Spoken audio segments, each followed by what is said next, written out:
Hello and welcome to India Reads. We are reading the story of my experiments with truth by Mahatma Gandhi.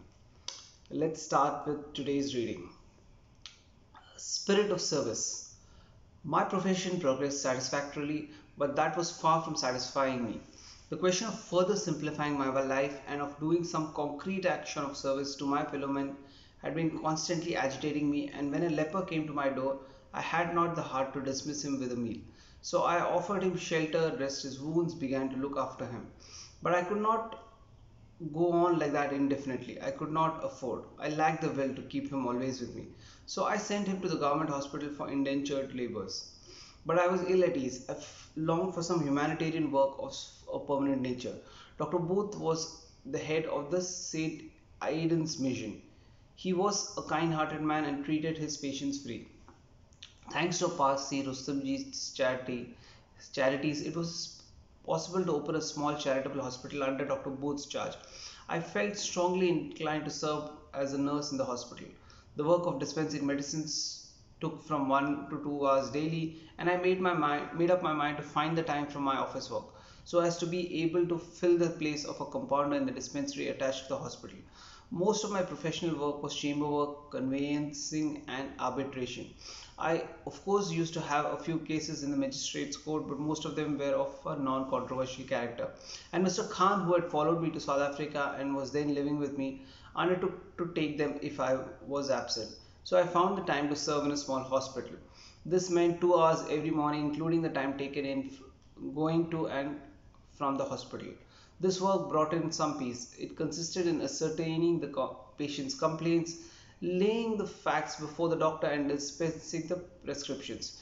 It brought me in close touch with suffering Indians, most of them indentured Tamil, Telugu, or North Indian men. The experience stood me in good stead when the Boer War one offered my services.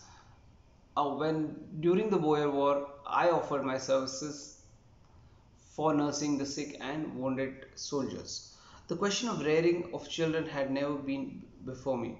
I had two sons born in South Africa, and my service in the hospital was useful in solving the question of their upbringing. My independent spirit was a constant source of trial. My wife and I had decided to have the best medical aid at the time of her delivery. But if the doctor and the nurse were to leave us in the lurch of at the right moment, what was I to do? Then the nurse had to be an Indian. The difficulty of getting a trained Indian nurse in South Africa can be easily imagined from the similar difficulty in India. So I studied the things necessary for safe labor. I read Dr. Tribhuvan's book, Manesh Sikhman, Advice to a Mother, and I nursed both my children according to the instructions given in the book, tempered here and there by experiences as I gained elsewhere. The services of a nurse were utilized not for more than 2 months each time, chiefly for helping my wife and not taking care of the babies, which I did myself, and not for taking care of the babies, which I did myself. The birth of the last child put me to the severest test. The travail came on suddenly. The doctor was not immediately available, and some time was lost in fetching the midwife. Even if she had been on the spot, she could not have helped delivery. I had to see through the safe delivery of the baby. My careful study of the subject in Dr. Tribhuvan's work was of inestimable help. I was not nervous. I am convinced that for the proper upbringing of children, the parents ought to have a general knowledge of the care and nursing of babies. At every step, I have seen the advantages of my careful study of the subject. My children would not have enjoyed the general health that they do today had I not studied the subject and turned my knowledge to account. We labor under a sort of superstition that the child has nothing to learn during the first 5 years of its life. On the contrary, the fact is that the child never learns in afterlife what it does in the first 5 years. The education of the child begins with conception. The physical and mental states of the parents at the moment of conception are reproduced in the baby. Then, during the period of pregnancy, it continues to be affected by the mother's moods, desires, and temperaments, as also by her ways of life.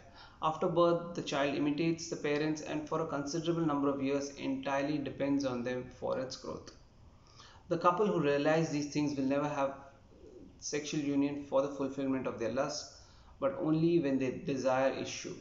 But I think it is the height of ignorance to believe that the sexual act is an independent function necessary like sleeping or eating.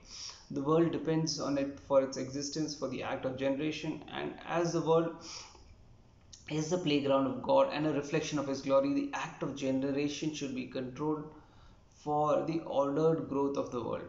He who realizes this will control his lust at any cost, equip himself with the knowledge necessary for the physical, mental, and spiritual well being of his progeny, and give the benefit of that knowledge to posterity. Brahmacharya 1. We now reach the stage in the story where I began to began seriously to think of taking the brahmacharya vow. I had been wedded to a monogamous ideal ever since my marriage, faithfulness to my wife being a part of the love of truth. But it was in South Africa that I came to realize the importance of observing brahmacharya even with respect to my wife. I cannot definitely say that what circumstances or what book it was that set my thoughts in that direction. But I have a recollection that a predominant factor was the influence of Rajan Bhai, of whom I have already written. I can still recall a conversation that I had with him. On one occasion, I spoke to him in high praise of Mrs. Gladson's devotion to her husband. I have read somewhere that Mrs. Gladstone, instead of preparing tea for Mr. Gladstone, even in the House of Commons, and that had insisted on preparing tea even in the House of Commons, and that had become a rule in the life of this illustrious couple, whose actions were governed by regularity. I spoke of this to the poet and incidentally eulogized conjugal love. Which of these two do you prize more? Asked Rachan Bhai. The love of Mrs. Gladstone for her husband as a wife, or her devoted service irrespective of her relation to Mr. Gladstone? Supposing she had been his sister or his devoted servant and ministered to him with the same attention, what would you have said? Do we not have instances of such devoted sisters or servants? Supposing you had found the same loving devotion in a male servant, would you have been pleasant in the same way as in Mrs. Gladstone's case? Just examine the viewpoint suggested by me. Rachan Bhai himself was married. I have an impression at that moment his words sounded harsh, but they gripped me irresistibly. The devotion of the servant was, I felt, 1,000 times more praiseworthy than that of a wife to her husband. There was nothing surprising in the wife's devotion to her husband, as there was an indissoluble bond between them. The devotion was perfectly natural, but it required a special effort to cultivate equal devotion between a master and a servant. The poet's point of view began to grow upon me. What then, I asked myself, should be my relation to my wife? Did my faithfulness consist in making my wife the instrument of my lust? So, as long as I was a slave of lust, my faithfulness was worth nothing. To be fair to my wife, I must say that she was never the temptress. It was therefore the easiest thing for me to take the vow of brahmacharya, if only I willed it. It was my weak will or lustful attachment that was the obstacle. Even after my conscience had been roused in the matter, I failed twice. I failed because the motive that actuated the effort was none the highest. My main object was to escape having more children. Whilst in England I had read something about contraceptives, I have already referred to Dr. Allison's birth control propaganda in the chapter of vegetarianism. If it had some temporary effect on me, Mr. Hill's opposition to these methods and his advocacy of internal efforts as opposed to outward methods in a world of self-control had a far greater effect, which in due time came to be abiding. Seeing therefore that I did not desire more children, I began to strive after self-control. There was an endless difficulty in the task. We began to sleep in separate beds. I decided to retire to bed only after the day's work had left me completely exhausted. All these efforts did not seem to bear fruit. But when I took back upon the past, I feel that the final resolution was a cumulative effect of these unsuccessful strivings. The final resolution could be made as late as 1906. Satyagraha had not been started. I had not the least notion of its coming. I was practicing in Johannesburg at the time of the Zulu rebellion in Natal, which came up soon after the Boer War. I felt that I must offer my services to the Natal government. On that occasion, the offer was accepted, and as we shall see in another chapter, But the work set me furiously thinking in the direction of self-control, and according to my want, I discussed my thoughts with my co-workers. It became my conviction that procreation and the consistent care of children were inconsistent with public service. I had to break up my household at Johannesburg to be able to serve during the rebellion. Within 1 month of offering my services, I had to give up the house I had so carefully furnished. I took my wife and children to Phoenix and led the Indian Ambulance Corps attached to the Natal forces. During the difficult marches that had to be then performed, the idea flashed upon me. If I wanted to devote myself to the service of the community in this manner, I must relinquish the desire for children and wealth and live the life of a vanaprastha, of one retired from household cares. The rebellion did not occupy me for more than 6 weeks, but this period proved to be a very important epoch in my life. The importance of vows clearly grew upon me than ever before. I realized that a vow, far from closing the door to real freedom, opened it up. Up to this time, I had not met with success because the will had been lacking, because I had had no faith in myself, no faith in the grace of God, and therefore my mind had been tossed on to the boisterous sea of doubt. I realized that in refusing to take a vow, man was drawn into temptation, and that had that to be bound by a vow was like a passage from libertinism to real monogamous marriage. I believe in effort. I do not want to bind myself with vows is the mentality of weakness and betrays a subtle desire for a thing to be avoided. Or where can be the difficulty in making the final decision? I vow to flee from the serpent which I know will bite me. I do not simply make an effort to flee from him. Sorry. I know that mere effort may mean certain death. Mere effort means ignorance of certain fact, and the serpent is bound to kill me. The fact, therefore, that I could resist content with an effort only means that I have not yet clearly realized the necessity of definite action. But supposing my vows are changed in the future, how can I bind myself with such a vow? Such a doubt often deters us, but that doubt also betrays a lack of clear perception that a particular thing must be renounced. That is why Nishkulanand has sung, renunciation without aversion it is not lasting. When therefore the desire is gone, a vow of renunciation is the natural and inevitable fruit. Brahmacharya too.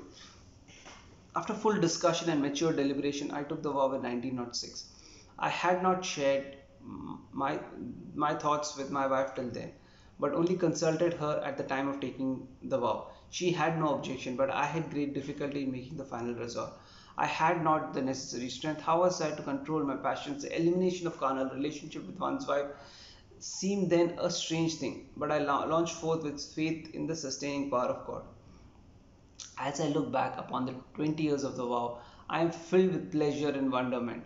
The more or less successful practice of self control has been going on since 1901, but the freedom and the joy came to me after taking the vow had never been experienced before 1906. Before the vow, I had been open up to be overcome by temptation at any moment. Now the vow was a sure shield against temptation. The great potentiality of brahmacharya daily became more as more and more patent to me. The vow was taken when I was in Phoenix. As soon as I was free from ambulance work, I went to Phoenix, whence I had to return to Johannesburg. I don't know what it means. In about a month of my returning there, the foundation of Satyagraha was laid. As it as though unknown to me, the Brahmacharya vow had been preparing me for it. Satyagraha had not been a preconceived plan. It came on spontaneously without me having willed it. But I could see that all my previous steps had led up to that goal. I had cut down my heavy household expenses at Johannesburg and gone to Phoenix to take, as it were, the Brahmacharya vow. The knowledge that a perfect observance of Brahmacharya means realization of Brahman, I did not owe to a study of the Shastra. It slowly grew upon me with experience. The Shastric text on the subject I read only later in life. Every day of the vow has taken me nearer to the knowledge that in Brahmacharya lies the protection of body, mind, and soul. For the Brahmacharya was not a process of hard penance, it was a matter of consolation and joy. Every day revealed a fresh beauty in it. But if it was a matter of ever increasing joy, let no one believe that it was an easy thing for me. Even when I am past 56 years, I realize how hard a thing it is. Every day I realize more and more that it is like waking on the sword's edge, and I see moment of necessity for eternal vigilance. Control of the palate is the first essential in the observance of the vow. I found that complete control of the palate made the observance very easy, and so I now pursued my dietic experiments not merely from a vegetarian's but also from a brahmachari's point of view. As a result of these experiments, I saw that the brahmachari's food should be limited, simple, spiceless, and if possible uncooked. 6 years of experiment have shown me that the brahmachari's ideal food is fresh fruit and nuts. The immunity from passion that I enjoyed when I lived on this food was unknown to me after I changed the diet. Brahmacharya needed no effort on my part in South Africa, where I lived on fruits and nuts alone. It had been a matter of great effort ever since I began to take milk. How was I to go back to milk from a fruit diet will be considered in its proper place. It is enough to observe that I have not the least doubt that milk diet makes a brahmacharya vow difficult to observe. Let no one deduce from this that all brahmacharis must give up milk. The effect on brahmacharya of different kinds of foods can be determined only after numerous experiments. I have yet to find a fruit substitute for milk which is an equally good muscle builder and easily digestible. The doctors, Vaidyas and Hakims have alike failed to enlighten me. Therefore, though I know milk to be partly stimulant, I cannot for the time being advise anyone to give up. As an external aid to brahmacharya, fasting is as necessary as selection and restriction in diet. So overpowering are the senses that they can be kept under control only if they are completely hedged on all sides, from above and from beneath. It is common knowledge that they are powerless without food, and so fasting undertaken with a view to control the senses is, I have no doubt, very helpful. With some, fasting is of no avail, but assuming that mechanical fasting alone will make them immune, they keep their bodies without food, but they feast their minds upon all sorts of delicacies, thinking all the while that they will eat what they will drink after the fast terminates. Such fasting helps them in controlling neither the palate or the lust. Fasting is useful when the mind cooperates with the starving body. So is to say, when it cultivates a distaste for the objects that are denied to the body. Mind is at the root of all sensuality. Fasting therefore has a limited use, for a fasting man may continue to be swayed by passion. But it may be said that the extinction of sexual passion is as a rule impossible without fasting, which may be said to be indispensable for the observance of brahmacharya. Many aspirants after brahmacharya fail because in the use of their own senses they want to carry on like those non-brahmacharis. The effort is therefore identical with the efforts to experience the bracing cold of winter in the scorching summer months. There should be a clear line between the life of a brahmachari and one who is not. The resemblance that there is in between the two is only apparent. The distinction ought to be clear as daylight. Both use their eyesight, but whereas a brahmachari uses it to see the glories of the god, the other uses it to see the frivolity around him. Both use their ears, but whereas one hears nothing but praises of the god, the other feasts his ears upon ribaldry. Both often keep late hours, but whereas the one devotes them to prayer, the other fritters them away in vile and wasteful mirth. Both feed the inner man, but one has to keep the temple of God in good repair, while the other gorges him and makes this sacred vessel a stinking gutter. Both live as poles apart, but the distance between them will grow and not diminish with the passage of time. Brahmacharya means the control of senses in thought, word, and deed. Every day I have been realizing more and more the necessity of restraints of the kind I have detailed above. There is no limit to the possibilities of renunciation, even as there is none of brahmacharya. Such brahmacharya is impossible of attainment by limited effort, for it may remain only as an ideal. An aspirant after brahmacharya will always be conscious of his shortcomings, will seek out the passions lingering in the innermost recesses of his heart, and will incessantly drive to get rid of them. As long as the thought is not under complete control of the will, the brahmacharya in its fullness is absent. Involuntary thought is an affection of the mind, and curbing out thought therefore means curbing out the mind, which is even more difficult to curb than the wind. Nevertheless, the existence of God within makes even the control of mind possible. Let no one think that it is impossible because it is difficult. It is the highest goal, and it is no wonder that the highest effort should be necessary to attain it. But it was after coming to India that I realized that such brahmacharya was impossible to attain by mere human effort. Until then, I had been laboring under the delusion that a fruit diet would alone enable me to eradicate all passions, and I had flattened myself with the belief that I had nothing more to do. But I must not anticipate the chapter of my struggles. Meanwhile, let me make it clear that those who desire to observe brahmacharya with the view of realizing God need not despair, provided their faith in God is equal to their conscience in their effort. The sense objects turn away from an abstemious soul, leaving the relish behind. The relish also disappears with the realization of the highest. Therefore, His name and His grace are the last resources of the aspirant after moksha. This truth came to me only after my return to India. Simple life. I had started on a life of ease and comfort, but the experiment was short lived. Although I had furnished the house with care, yet it failed to have any hold on me. No sooner than I had launched forth on that life, I began to cut down on the expenses. The washerman's bill was heavy, and as he was besides no means noted for his punctuality, even 2 or 3 dozen shirts and collars proved insufficient for me. Collars had to be changed daily, and shirts, if not daily, at least alternate day. This meant a double expense which appeared to me unnecessary, so I equipped myself with a washing outfit to save it. I bought a book on washing, studied the art, and also taught it to my wife. This no doubt added to my work, but its novelty made it a pleasure. I shall never forget the first collar that I washed myself. I used more starch than necessary. The iron had not been made hot enough, and for the fear of burning the collar, I had not pressed it sufficiently. The result was that though the collar was fairly stiff, the superfluous starch continued to drop off it. I went to court with the collar on, thus inviting the ridicule of brother barristers. Even in those days, I could be impervious to ridicule. Well, said I, this is my first experiment at washing my own collars and hence the loose starch. But it does not trouble me, and therefore then there is the disadvantage of providing you with so much fun. But surely there is no lack of laundries there, said a friend. The laundry bill is very heavy, said I. The charge for washing a collar is almost as much as its price, and even there is the eternal dependence on the washerman. I prefer by far to wash my things myself. But I could not make my friends appreciate the beauty of self-help. In course of time, I became an expert washerman. So far as my work went, and my washing was no means inferior to laundry washing. My collars were no less stiff or shiny than others. When Gokhale came to South Africa, he had with him a scarf which was a gift from Mahadev Govind Ranade. He treasured the memento with utmost care and used it only on special occasions. On one such occasion was a banquet given in his honor by the Johannesburg Indians. The scarf was creased and needed ironing.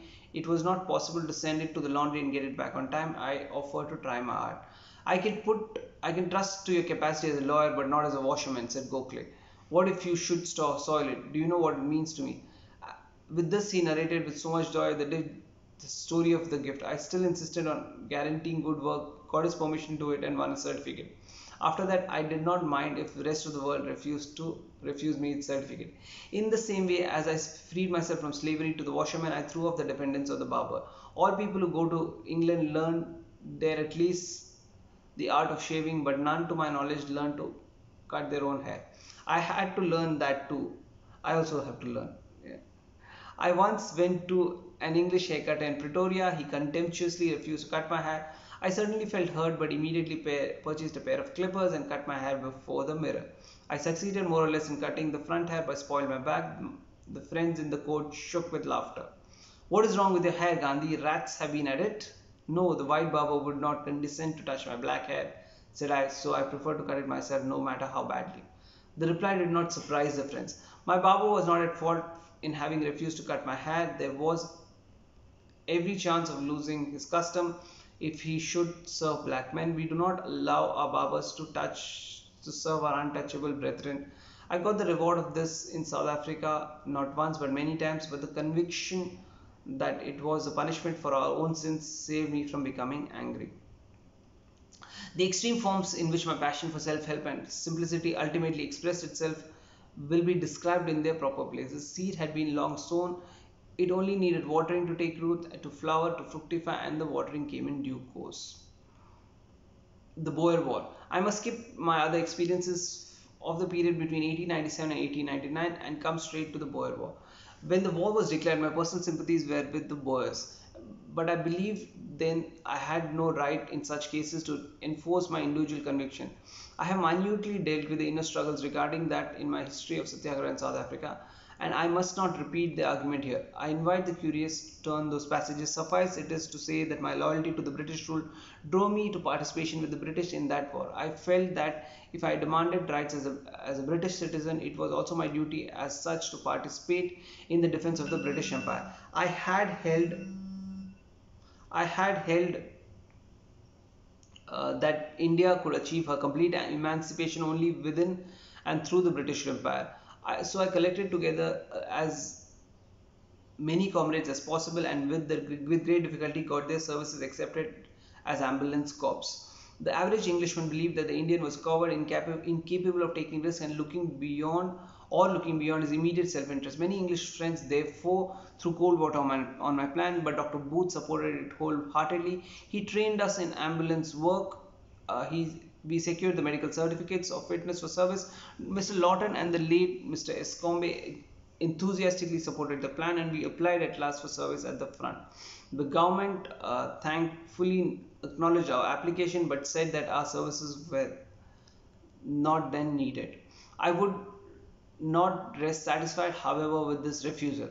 Through the introduction of Dr. Booth, I called on the Bishop of Natal. There were many Christian Indians in our corps. The bishop was delighted with my proposal and promised to help us in getting our services accepted. Time too was working with us. The Boer had shown more pluck, determination, and bravery than had been expected, and our services were ultimately needed. The corps was 1,100 strong, and with 40 leaders, about 300 were free Indians and the rest indentured. Miss Dr. Booth was also with us. The corps acquitted itself well, though our work was to be outside the firing line, and though we had the protection of the Red Cross, we were asked at critical moments to serve within the firing line.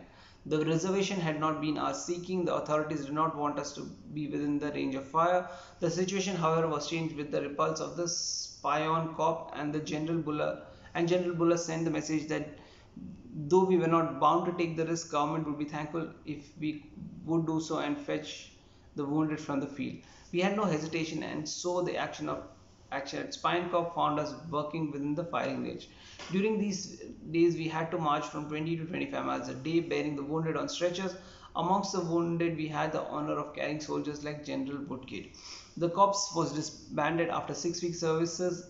After the reserves at Spine Corps and Val Krans, the British commander-in-chief abandoned the attempt to relieve Lady Smith and other places by summary procedure, and decided to proceed slowly, waiting reinforcements from England and India. Our humble work was at that moment much applauded, and the Indians' prestige was enhanced. The newspapers published laudatory rhymes with the refrain, "We are the sons of empire after all." General Buller mentioned with appreciation the work of the corps in his dispatch, and the leaders were awarded with the war medal. The Indian community became better organized. I got in closer touch with the indentured Indians. There came a greater awakening amongst them, and the feeling was that Hindus, Muslims, Christians, Tamilians, Gujaratis, and Sindhis were all Indians and children of the same motherland took deep root amongst them. Everyone believed that the Indians' grievances were sure to be redressed. At the moment, the white man's attitude seemed to be distinctly changed. The relations formed with the whites during the war were the sweetest. We had come in contact with thousands of Tommies.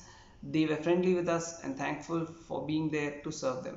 I cannot forbear from recording a sweet reminiscence of how human nature shows itself at its best in moments of trial. We were marching towards Shiveli camp when Lieutenant Roberts, son of Lord Roberts, had received a mortal wound. Our corps had the honor of carrying the body from the field. It was a sultry day, the day of our march. Everyone was thirsting for water. There was a tiny brook on the way where we could slake our thirst, but who was to drink first? We proposed to come in after the Tommies had finished, but they would not begin first and urged us to do so. For a while, a pleasant competition went on for giving precedence to one another. Sanitary reform and famine relief. It had been impossible for me to reconcile myself or to any member of the body politic remaining out of use. I have always been loath to hide or connive at the weak points of the community or to press for its rights without having purged it of its blemishes. Therefore, ever since my settlement in Natal, I had been endeavoring to clear the community of a charge that had been levied against it with not without a certain amount of truth. The charge had been made that Indian was slovenly in his habits and did not keep his house and surroundings clean. The principal men of the community had therefore begun to put their houses in order, but house-to-house inspection was undertaken only when the plague was reported to be imminent in Durban. This was done after consulting and gaining the approval of the city fathers who had desired our cooperation. Our cooperation made the work easier for them and at the same time lessened the hardship. For whenever there is an outbreak of epidemics, the executive, as a general rule, get impatient, take excessive measures, and behave as such as may have incurred their displeasure with the heavy hand. The community saved itself from the oppression by voluntarily taking sanitary measures. But I had some bitter experience. I saw that I could not easily count on the help of the community in getting to do its duty as I could claim for its rights. At some places I met with insults and at others polite indifference. It was too much for people to bestir themselves to keep their surroundings clean. To expect them to find money for the work was out of question. These experiences taught me better than ever before that without infinite patience it is impossible to get the people to do any work. It is a reformer who is anxious for reform, not the society, for which he should expect nothing better than opposition, abhorrence, and even moral persecution. Why may not society regard as retrogression what the reformer holds as dear life itself? Nevertheless, the result of this agitation was that the Indian community learned to recognize more or less the necessity for keeping their houses and environments clean. I gained the esteem of the authorities. They saw that though I had made it my business to ventilate grievances and press for our rights, I was no less keen and insistent upon self-purification. There was one thing, however, which remained to be done, namely the awakening in the Indian settler of a sense of duty to the motherland. India was poor. The Indian settler went to South Africa in search of wealth, and he was bound to contribute part of his earnings for the benefit of his countrymen in the hour of adversity. This the settler did during the terrible famines of 1897 and 1899. They contributed handsomely for famine relief and more so in 1899 than 1897. We had appealed to the Englishmen also for funds and they had responded well. Even the indentured Indians gave their share to the contribution and the system inaugurated at the time of these famines had been continuing ever since. And we know that Indians in South Africa never failed to send handsome contributions to India during times of national calamity. Thus, the service of Indians in South Africa ever revealed to me new implications of truth at every stage. Truth is like a vast tree which yields more and more fruit. The more you nurture it, the deeper the search in the mine of truth, the richer the discovery of the gems buried there, in the shape of openings for an ever variety of service. Okay, so with this I will pause here because the next section says return to India and I want to stop it here. What do we have here to unpack? There are two important aspects here. First is the aspect of brahmacharya. Brahmacharya, as Gandhi explains, is the O of celibacy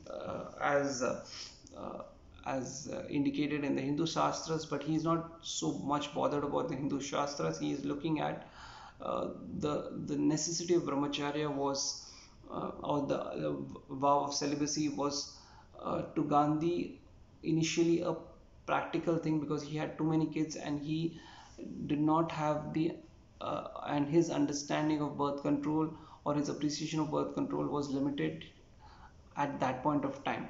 Now he also saw it as a manner in which most of his energies could be channelized to something productive. Brahmacharya to him meant controlling the lust, and it needed a severe amount of planning from his part. It started from, for him, it started from uh, uh, a diet of fruits. Now he tried fruits and nuts for a while, thinking that that would help, and then he realized it was not just a diet of fruits and nuts, but it was avoiding milk because he realized that milk was triggering a certain amount of desire in man, and he is basically trying to find out remedies, fixes to strengthen his resolve. Brahmacharya, he felt he obviously had the support of his wife. She would support him in this, that he did not discuss with her too much in detail, but he would take her inputs on it. He would, however, read a lot of books on it and try and understand how it would help people. He was firmly convinced on it, and he obviously has also spent time understanding the nuances of it and why it needs to be a part of her life.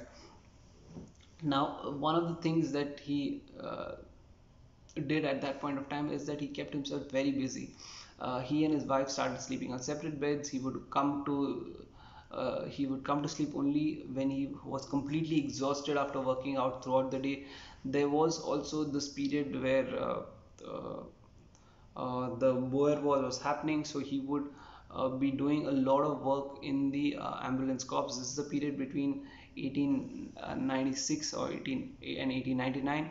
He had not completely taken up brahmacharya. Then in 1901, the thought kind of started in it, and he started working towards it. Only in 1906 had he completely taken the vow of brahmacharya. So it basically meant that it was years and years of putting his mind and working with multiple experiments and eventually achieving it. He had failed twice in it, but he more or less was consistent. And at the time of writing this book, which is in the 1920s, he had already done about 23 years of brahmacharya. So he comes from a place of experience, uh, uh, and he has seen the results of it. So this is his his part of explaining brahmacharya. I'm not going to dwell too much into it. There's too many details which I don't think are important to the overall narrative of the book. But what is also important here in the second part of this, after brahmacharya, are the experiments that he's doing to become more and more self-reliant. So they moved from uh, they moved to Phoenix, where they had set up a kind of an ashram. He wanted to cut down on all the luxuries he had, and started looking at each and every expense that he used to incur, and ask himself, is this something that I need to spend money on, or can I do it myself? For example, they would spend a lot of money on the washerman who used to wash their clothes, get his collars clean and stiff and ready for the coat. He realized that this washerman was expensive, he was not very punctual, so he took upon himself to learn. And Gandhi, on every subject in life, it seems, Gandhi would pick up a book and read to understand how to do it. So he had picked up a book on how to wash clothes. He got his wife also trained as per the book, and he tried his hand at a collar. The collar, he put too much starch and did not iron it enough. He was scared that he'll burn it, and so he did not iron it very heavily. So there was starch dripping for him from it when he went to court, and it became a joke amongst his friends at the court. Similarly, he could not get a good haircut from an English barber in South Africa. So he tried doing it himself. The first time, he was able to cut properly in the front but look funny at the back. His friends called him a rat, but over a period of time he learned how to cut his hair very well. Of course, the Gandhi that we see in pictures is more or less bald, so did not have any issues about haircut. So basically, over a period of time, he is learning and appreciating the idea of self-help, to become independent and not depend on staff or help for small things. And it also helped him in saving money. It also helped him keep busy and get industrious. So he's kind of using every moment of the day doing something. He's keeping himself extremely busy. There's another section before the section of brahmacharya where he talks about his interest in the field of nursing, and which is what came in handy in the Boer War. So he always had this urge of helping people. He had done it earlier with his brother-in-law back in India. When his brother-in-law passed away, he nursed him for a month or so, taking good care of him. So this urge, now again he had this, and he therefore got an opportunity to work as a nurse in a hospital, and he would spend about 2 hours every morning working as a nurse. And he managed to get one of his subordinates in his law firm to cover up for him during that period. And so Gandhi is basically, what the essence of this reading is, that he's basically building experiences, he's building friendships, he's learning about new things and trying and becoming a bigger man than what he is. So every day he's learning about new things, he's keeping himself very busy. Every aspect of life he picks on it, and there is nothing which is done involuntarily. Everything is done, everything is deliberate, everything is studied upon, everything he reads upon, he tries to understand each and every aspect of it. uh, the last post section of the book is about the Boer War. He talks about how they formed a ambulance corps. They were not they were ready to support the government. The government initially did not need their services. They had the necessary medical certificates, the fitness certificates. Well, the government said that we do not need your services because we have enough, but eventually their services were required, and to the extent that they were required to work in the line of fires, which they did not mind. So they worked in the line of fire, picking up the wounded, and also they picked up the body of a very famous soldier, and they brought it back to the city. They were continuously working on healing the injured, and this was a very good experience. This also raised the prestige of Indians. The English appreciated the Indians for having done this. The Indians also contributed a lot to the war front. Also, Gandhi was very clear in, even in the last reading, he used to sing the national anthem. He taught his children the national anthem. The national anthem obviously means the British anthem. Here also he was very clear. He saw himself as a part of the British country. The Indians in South Africa were part of the British colonies, and therefore their loyalties were to be with the British. He, in his mind, he obviously understood the plight of the Boers and he appreciated it, but he was very clear of his loyalties, and therefore when they launched themselves as the ambulance corps of the Boer War, they launched themselves with mind and spirit, and therefore they had the conviction to go to the war zone and help in ambulance and healthcare work. The corps was about 1100 strong. They had about 40 leaders, and there were over 300 Indians, both indentured and free, who were working alongside. So this is something which was a massive effort, and obviously all the Indians were proud of it. Indians got organized, irrespective of their differences in religion, language, caste, and creed. They worked together, and Gandhi feels that it kind of gave him an understanding of how human nature is. The whites were very, very loving towards Indians during this period, and to the extent that when they were walking together in a certain place, they needed water, and the whites asked the Indians to drink water first when they found it, and the Indians said, no, you guys have it first. So there was this whole mutual love and affection, because the whites began to see how invaluable Indians were, and Indians had won the love and admiration of the whites, at least during that period. And at least during that period, the support of Indians monetarily and through the ambulance corps and other efforts were appreciated in the press extremely well. So this is a very interesting and significant achievement that Gandhi and his group of people achieved there. Uh, the very last section of my reading was about sanitary and reform and famine relief. Now, sanitary reform is something that Gandhi had believed throughout his life. Even in the early chapters in India, he talks about how they used to go and when the Bombay plague had hit, they had gone to different houses, and he found that the rich were more dirty and kept their house and surroundings dirty. And he and his group had urged them to clean their latrines and so on and so forth. Similarly, here he urged the Indians to keep their surroundings clean and neat and tidy. A lot of Indians were not keeping the house is clean. So it was an effort, it was an effort that required a lot of patience. He understands the